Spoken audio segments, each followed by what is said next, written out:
రొయ్యలు మామిడికాయతో కర్రీ చాలా బాగుంటుంది. సూపర్ కాంబినేషన్లో ఉంటుంది. రొయ్యలు కదా, ఒకసారి తయారు చేసుకునే విధానం చూద్దాం. ఇది అన్నంతో, రొట్టెలతో, జొన్న రొట్టెతో చాలా బాగుంటుంది. ఒకసారి అయితే వీడియో చూద్దాం. Hi friends, welcome to our channel Badulas kitchen and blogs. ఈరోజు వంకాయ, రొయ్యలు, మామిడికాయ, టమాటా కర్రీ తయారు చేసుకోవడం ఒకసారి చూద్దాం. ముందుగా అయితే వంకాయలు, మామిడికాయ కట్ చేసి పెట్టుకుందాం. అప్పటి వరకు ఈ రొయ్యల్ని ఒక గంట ముందే అంతా తోకలు, మూతులు అవన్నీ తీసేసి నానబెట్టుకోవాలి. ఇప్పుడు ఇవి ఫ్రై చేసుకుందాం. ఇప్పుడు ఒక గిన్నె పెట్టుకొని అందులో కొద్దిగా ఆయిల్ వేసి రొయ్యలు ఫ్రై చేసుకుందాం.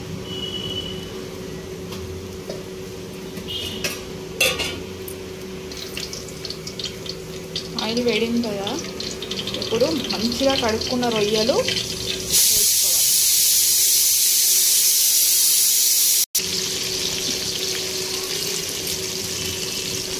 రొయ్యల్లో మట్టి ఉంటుంది కదా, బాగా 2-3 టైమ్స్ కడుక్కొని నానబెట్టుకోవాలి. ఇవి మంచిగా ఫ్రై చేసుకున్నాం. ఇప్పుడు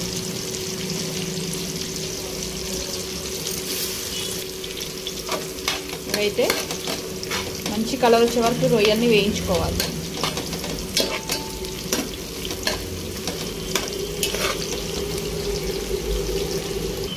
రొయ్యలు అయితే వేగిపోయినాయి. ఇప్పుడు ఇవి తీసేసుకొని పక్కన పెట్టుకుందాం. ఇప్పుడైతే రొయ్యలు వేగిపోయినాయి, తీసేసుకున్నాం కదా. ఇప్పుడు కట్ చేసుకున్న ఆనియన్, కరివేపాకు వేసుకోవాలి. ఉల్లిగడ్డ వేగిపోయింది కదా, ఇప్పుడు అల్లం వెల్లుల్లి పేస్ట్ వేసుకున్నాం. నాకేమవుతుంది, ఇదిగో అల్లం వెల్లిగడ్డ.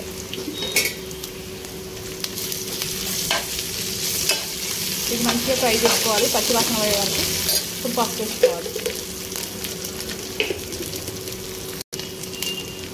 పసుపు వేసుకొని ఫ్రై చేసుకొని వంకాయ ముక్కలు వేసుకున్నాం.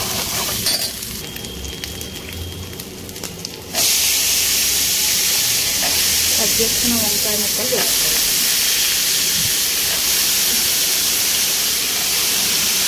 వంకాయ ముక్కలు నూనెలో మగ్గితేనే చేదు ఉంటుంది, ఉండదు. బాగా మగ్గించుకోవాలి.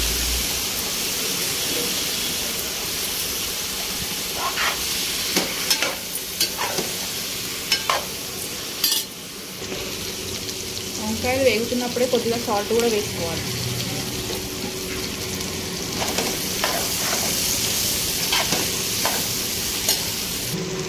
వంకాయలు వేగిపోయినాయి కదా, ఇప్పుడు కట్ చేసుకున్న మామిడికాయ వేసుకోవాలి. చిన్న చిన్న ముక్కల్లా కట్ చేసి వేసుకోవాలి. ఇలా వంకాయ, మామిడికాయ కాంబినేషన్ చాలా బాగుంటుంది రొయ్యలతో. మీరు కూడా ఒకసారి ట్రై చేయండి. ఇప్పుడు టమాటా కూడా వేసుకోవాలి. కట్ చేసుకున్న టమాటా,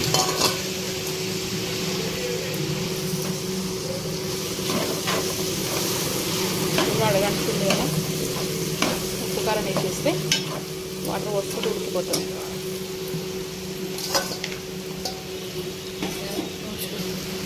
కారం వేసుకోవాలి.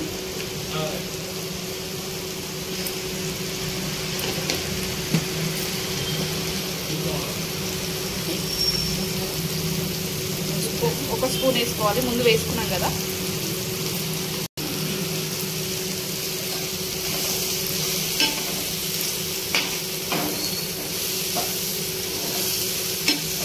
ఉప్పు కారం ఇలా కొద్దిగా వేయగానే వాటర్ వేసేసుకుంటే వంకాయ, టమాటా అన్నీ ఉడికిపోతాయి.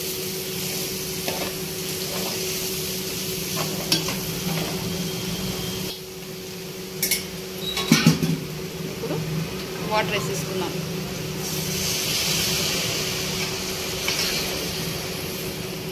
కర్రీ కొద్దిసేపు ఉడికిన తర్వాత రొయ్యలు వేసుకోవాలి. కొద్దిసేపు ఉడికినిద్దాం కర్రీ. అయితే ఉడికిపోతున్నాయి కదా, ఇప్పుడు రొయ్యలు వేసేసుకోవాలి.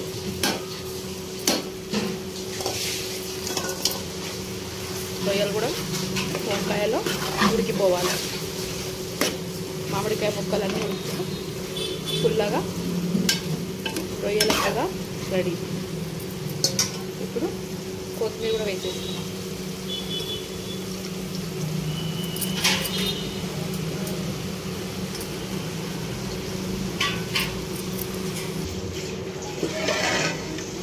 కర్రీ అయితే ఉడికిపోయింది, మంచిగా ఆయిల్ పైనకి వస్తుంది కదా.